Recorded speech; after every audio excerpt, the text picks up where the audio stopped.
It is a well-known fact that the ocean covers over 75% of the Earth's surface. It is also commonly known that the oceans that cover the majority of our planet are home to millions of living organisms inhabiting fragile ecosystems. Fisheries all over the world have been practicing methods that threaten the stability of these ecosystems. One of these practices is shark finning. Shark finning is when the fins of a shark are removed from the body for trade, and the carcass is then discarded back into the water as waste. The fins of sharks are used for certain delicacies in Chinese and Southeast Asian culture, the most famous of these being shark fin soup. This soup was prepared for the emperors of China, where it first gained its reputation as a status symbol. With the increasing wealth of the middle class in China, more and more people are purchasing shark fin soup, driving up the demand of the delicacy. Populations have always used material items as a way to assert their socio-economic status, especially in a nation such as China, where there is such a large gap between the elite and lower class. Distinguishing yourself from the lower classes is an important aspect of life. Witt states that we readily perceive differences in class based on what we see around us. The middle class is obsessed with creating the perception of status. Consumerism is one way in which people can establish themselves as a certain socioeconomic class. In America, we see a lot of activist-related consumerism.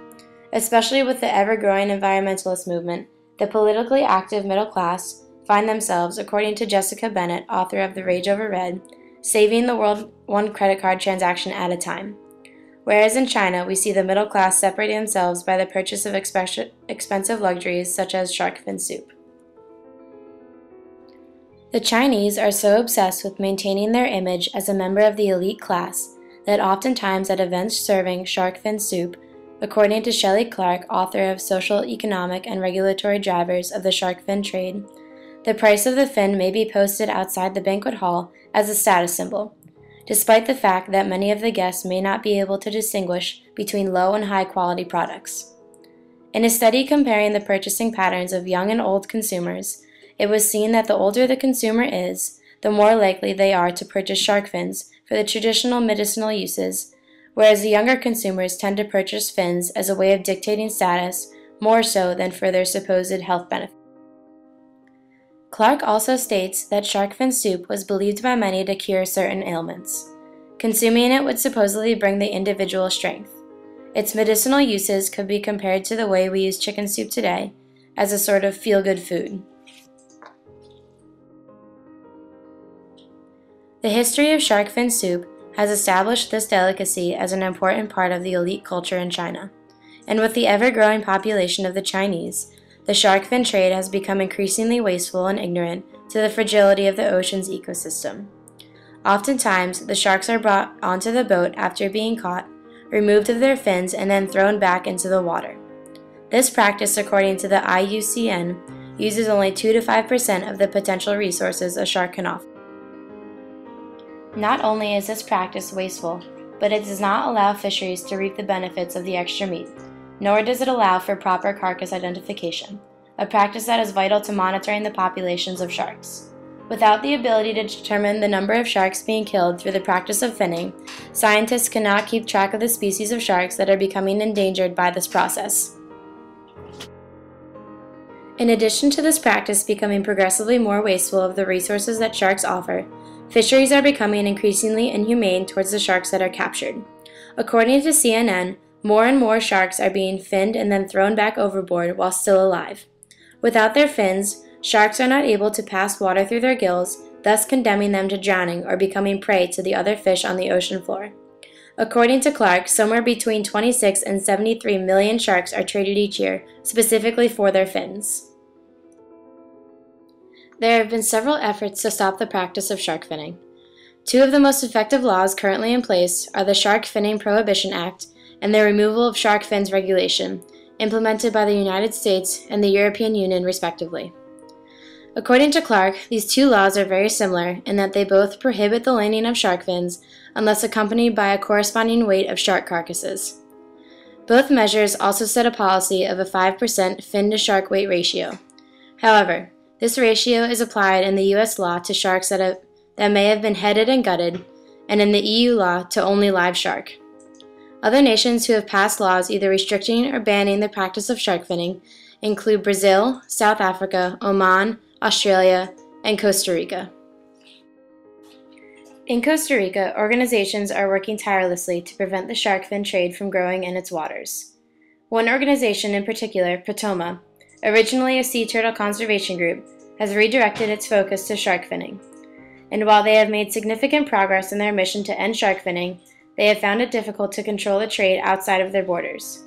Fisheries have taken to finning sharks and then bringing them into ports in Nicaragua and importing them into Costa Rica by land. Although this practice is technically legal, Protoma is working tirelessly to close this loophole.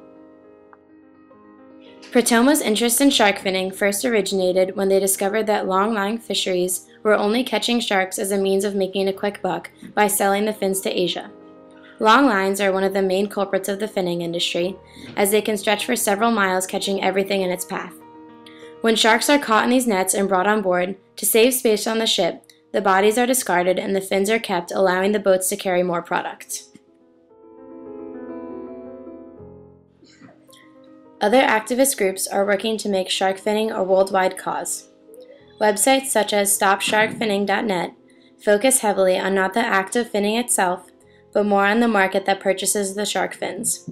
On its website, there are several links connecting to pages about shark fin soup, petitions to remove the item from menus, as well as a list of restaurants to avoid. Using this logo on t-shirts, sweatshirts, and other articles of clothing to attract attention to this issue, the webpage states, "You can help get the message out about shark finning." Appealing to the middle-class shoppers of America, shirts like these support the idea that activism is the new chic, and we, the consumers, have become the new activists. The problem with attacking the soup itself draws in the issue of attacking a culture that has been alive for hundreds of years. A law was recently under consideration in California that would ban the sale and possession of shark's fin. The controversy over this law was whether or not it was discriminatory to the Asian population in California. Francis Lam states that the law's purpose was to win cheap environmental points because no politician is going to lose any votes that matter. If this dish was part of a traditional American meal, politicians would not be taking the same amount of action to stop it. In fact, it may not even be an issue at all. Witt states that whites are often unaware of the advantages they have because they are the majority, and rule by a dominant culture can weaken the material, cognitive, and normative culture of non-dominant racial groups.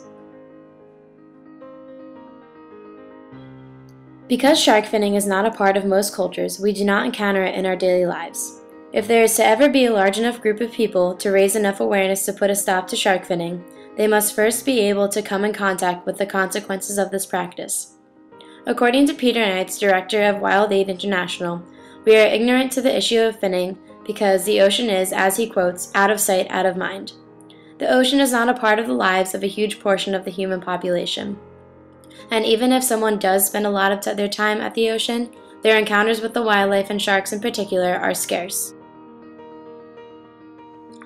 Knight goes on to point out, if it was Yellowstone Park and people were shooting up grizzlies, no one would ever get away with it. Not much can be done about the shark finning industry unless there is a swell in public support for its ban. Unfortunately, many of these advocates for conservation of the sharks are targeting their criticism at the shark fin soup itself, when in reality all that does is isolate an entire culture. The problem that advocates for the banning of the finning industry face is how to create a public rally of support in a population that does not see the effects of this industry. And how do you fight against the finning of sharks without attacking an ancient culture and isolating an entire race?